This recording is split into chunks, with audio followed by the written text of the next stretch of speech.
Hello friends, સ્વાગત છે તમારું મારી ચેનલ ધમુસ કિચન એન્ડ વ્લોગમાં.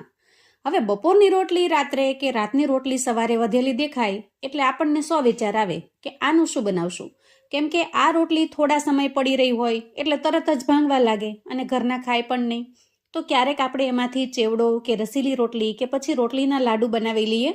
પણ આજનો ઉપયોગ તો ખરેખર ખૂબ જ ઇનોવેટિવ છે, જે સાંજે કે સવારે નાસ્તામાં કે બાળકોને લંચ બોક્સમાં કે ટિફિન બોક્સમાં પણ આપી શકો એવો સરસ મજેદાર બનશે.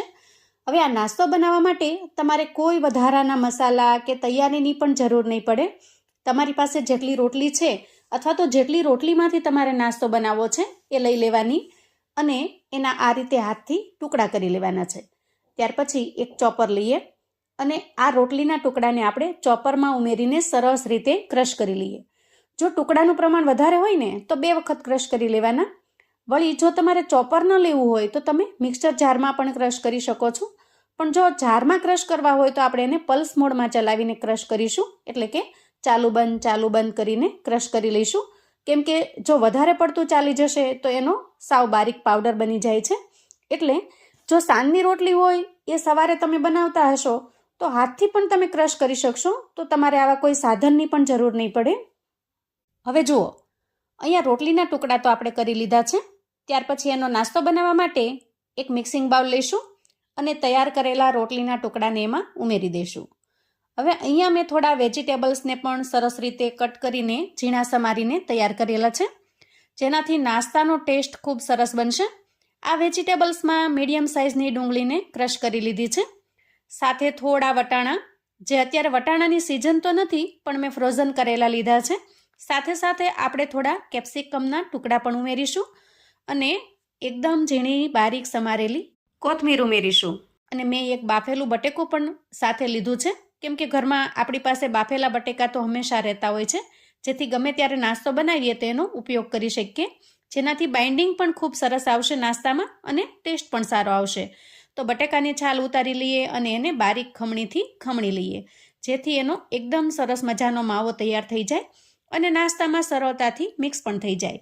ત્યાર પછી થોડા મસાલા કરવાના, જેમાં સૌથી પહેલાં આપણે સ્વાદ પ્રમાણે મીઠું, અડધી ચમચી જેટલી હળદર ઉમેરીશું અને અડધી ચમચી લાલ મરચું પાવડર, 5 ચમચી જેટલો ચાટ મસાલો અને 5 ચમચી ગરમ મસાલો. બસ સાવ સિમ્પલ થોડા જ મસાલા લેવાના છે અને પછી મસાલાને સરસ રીતે મિક્સ કરી લેવાના છે. ચમચીથી મિક્સ કર્યા પછી હાથથી મસળી અને સરસ મજાનું મિક્સ કરી દેવાનું, એટલે એક ડો ટાઈપનું બંધાઈને તૈયાર થઈ જશે. આ નાસ્તો બન્યા પછી કોઈને ખબર પણ નહીં પડે કે તમે રોટલીમાંથી બનાવ્યો છે.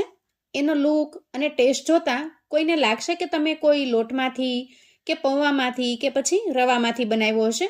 હવે લોટમાં સરસ મજાનું બાઇન્ડિંગ આવી જાય એટલે આપણે એમાંથી એકદમ મીડિયમ સાઇઝના બોલ્સ બનાવીને તૈયાર કરીશું. સરસ મજાના શેપમાં લઈ લઈશું. હવે આજના નાસ્તાને આપણે જુદી જુદી 2 રીતથી બનાવીશું. સૌથી પહેલાં તો આપણે આ રીતે જે મીડિયમ સાઇઝના બોલ્સ બનાવવાના છે એ રીતે બનાવી લઈએ. અને અહીંયા મેં લીંબુની સાઇઝમાં તૈયાર કર્યા છે. તમને જે સાઇઝમાં ફાવે એ સાઇઝમાં તમે તૈયાર કરી શકો છો. ત્યાર પછી બીજા નાસ્તા માટે આપણે થોડું મિશ્રણ લઈએ અને સૌથી પહેલાં ગોળો વાળી લઈએ. આ રીતે બોલના શેપમાં લઈશું અને પછી વચ્ચેથી પ્રેસ કરીશું. ટિક્કીની જેમ આપણે એને તૈયાર કરવાનો છે. ત્યાર પછી તમારે ગોળ, ચોરસ કે કટલેટ જેવો તમારે શેપ આપવો હોય, જેવો આકાર આપવો હોય એ રીતે એને તૈયાર કરી લેવાનો. આ બંને રીતે નાસ્તો મેં અહીંયા તૈયાર કર્યો છે. બંને શેપ સરસ પણ લાગે છે. તમે કોઈ પણ શેપમાં તમારા મનગમતા શેપમાં બનાવીને તૈયાર કરી શકો છો. હવે ગેસ ઓન કરી ગેસ ઉપર પેન મૂકીશું અને એમાં થોડું તેલ ગરમ થવા માટે મૂકીશું. તેલ થોડું ગરમ થાય એટલે આપણે સૌથી પહેલાં જે ચોરસ કટલેટ જેવો નાસ્તો તૈયાર કર્યો છે એને ફ્રાય કરી લઈએ. નાસ્તામાં તેલનું પ્રમાણ ઓછું વપરાય એટલે આપણે અહીંયા નાસ્તાને શેલો ફ્રાય કરી લઈએ. તમે જો ડીપ ફ્રાય કરીને નાસ્તો તૈયાર કરવા માંગતા હો તો ડીપ ફ્રાય પણ કરી શકો છો. આ રીતથી પણ નાસ્તો મસ્ત ક્રિસ્પી બને છે. તો મિત્રો, મારી આજની જો આ મહેનત તમને થોડી ઘણી પસંદ આવી હોય તો વિડીયો પૂરો જોઈ અને એક લાઈક ચોક્કસથી આપજો અને આ રેસિપી તમારા સગા સંબંધી મિત્રો અને ફેમિલી ફ્રેન્ડ્સને પણ શેર કરજો. હવે જુઓ, નાસ્તો એકદમ સરસ મજાનો ગોલ્ડન બ્રાઉન તૈયાર થઈ ગયો છે. એ જ રીતથી આપણે હવે બોલ્સને પણ બનાવ્યા છે, તો એને પણ શેલો ફ્રાય કરી લઈશું.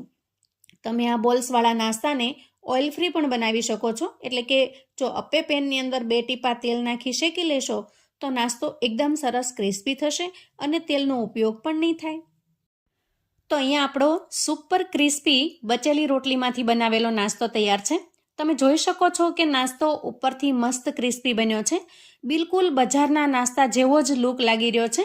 અને તમે પણ કહો કે આ નાસ્તો કોને પસંદ ના આવે. મારા ઘરમાં તો જ્યારે પણ રોટલી વધે તો આવા 2-3 નાસ્તા ફિક્સ જ છે કે જે બનાવવાના હોય, જેથી મને રોટલી વધ્યાનું ટેન્શન બિલકુલ ન રહે. કોઈ પણ ચટણી સાથે ખાશો ટેસ્ટમાં બેસ્ટ રહેશે અને ઓછી મહેનતે સમોસા કચોરીનો સ્વાદ આવશે. જો વિડીયો ગમે તો લાઇક શેર કરજો અને ચેનલ પર જો નવા છો તો પ્લીઝ ચેનલને સબસ્ક્રાઈબ કરજો. કોમેન્ટમાં રેસિપીનો મને રિવ્યૂ જણાવજો. ફરી મળીશું આવી જ એક નવી રેસિપી સાથે. ત્યાં સુધી આવજો.